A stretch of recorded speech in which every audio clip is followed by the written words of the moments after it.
সুস্থ বাংলাদেশের নতুন গণতন্ত্র, নতুন বাংলাদেশের উত্তরণের এই সময়ে জামাত ইসলামের ঐতিহাসিক জাতীয় সমাবেশকে সামনে রেখে গতকাল গোপালগঞ্জের হামলা একটি অশনি সংকেত আমরা মনে করি। আজকের এই সমাবেশ এবং মিছিলের আয়োজন বাংলাদেশ জামাত ইসলামের ডাকে সারা দেশে সকল মহানগর এবং জেলায় অনুষ্ঠিত হচ্ছে।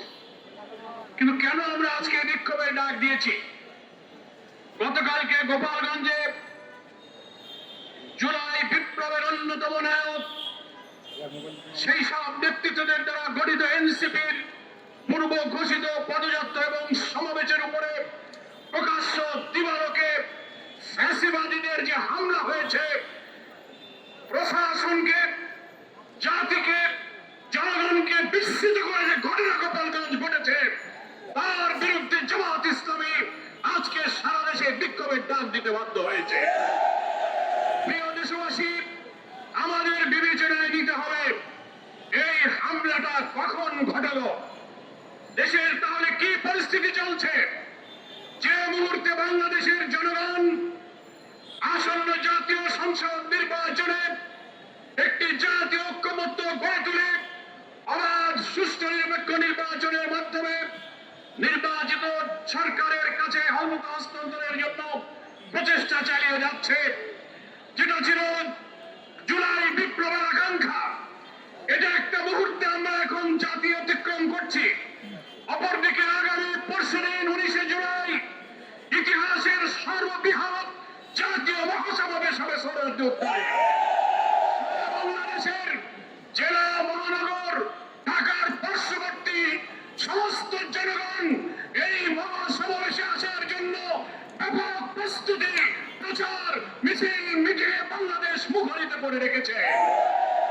সেই মুহূর্তে এনসিপি সারা বাংলাদেশে তাদের পূর্ব ঘোষিত একটি পদযাত্রার কর্মসূচি ঘোষণা করেছে। সকল জেলায় অনুমোদিত নিয়ে তারা এই প্রোগ্রাম ঘোষণা করেছিল।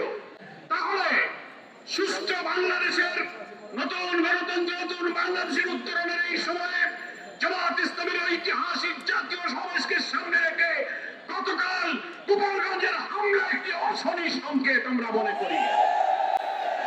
প্রশ্ন উঠেছে, গোপালগঞ্জ কি বাংলাদেশের অংশ না দিল্লির তবেদার? আজকে যে প্রশাসন, যে সরকার দেশ পরিচালনা করছেন, তার থেকে গোপালগঞ্জের সরকার আর প্রশাসন কি আলাদা? এই প্রশ্ন আজকে উঠেছে।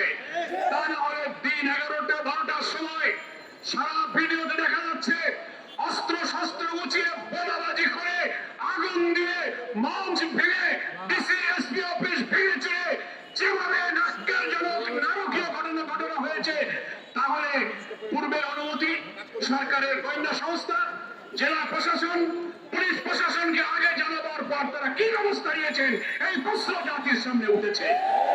তাহলে কি আমরা সেই আওয়ামী ফ্যাসিবাদী যুগে ভিন্ন মতের সভাকে ভেঙে দেওয়া, বাতিল করা, নিষিদ্ধ করা, মঞ্চ ভেঙে দেওয়ার সেই যুগে আমরা এখনো বসবাস করছি কিনা, এই প্রশ্ন এখন উঠেছে। জামাত ইসলামী 19 তারিখের এই মহাসমাবেশ সামনে রেখে লক্ষ লক্ষ মানুষ ঢাকার দিকে যখন রওনা দিচ্ছে, তখন গতকালকের আক্রমণ গোটা জাতিকে আতঙ্কিত করে তুলেছে। আমরা পরিষ্কার সরকারের কাছে দাবি করতে চাই, হামলা হলো তখন পুলিশ প্রশাসন কি করেছে ভিডিওতে জনগণ দেখেছে। ডিসি সাহেবের দায়িত্ব কি ছিল? এসপি সাহেব কি করেছে? ওই জেলায় সেনাবাহিনীর যে কমান্ডিং অফিসার ছিলেন তার কর্তব্য কি ছিল? এমন না যে কোনো কিছুই তাদের জানা ছিল না। জানা থাকার পরেও তাদের এই অস্বাভাবিক নির্লিপ্ততা কেন হলো, এর দায়িত্ব কার? এর তদন্ত করে তাদেরকে আইনের আওতায় আনতে হবে। না হলে আগামী দিনে আজকের এই অন্তর্বর্তীকালীন সরকারের অধীনে একটি সুষ্ঠু নির্বাচনের লক্ষ্যে ফ্যাসিবাদ বিরোধী আন্দোলনে আমরা যারা রাজপথে ছিলাম, যারা একটি অবাধ নির্বাচনের লক্ষ্যে জাতীয় ঐক্যমত্যে এগিয়ে যেতে চেষ্টা করছি, তাদেরও সভা সমাবেশ, তাদেরও ভিন্ন মত এইভাবে হামলার সম্মুখীন হতে পারে। সরকারকে তাই এটা নিশ্চিত করতে হবে। আজকে প্রশাসনকে বাছাই করতে হবে, প্রশাসনের মধ্যে কারা এখনো ফ্যাসিবাদের দোসর আর দেশবাসীর মধ্যে যদি ফ্যাসিবাদের দাবেদার কোন শক্তি দিল্লির দাবেদার থেকে থাকেন, তাদেরও চিহ্নিত করে নির্বাচনের আগে সূত্র অভিযান না চালালে বাংলাদেশের জনগণ নিরাপদ থাকবে না।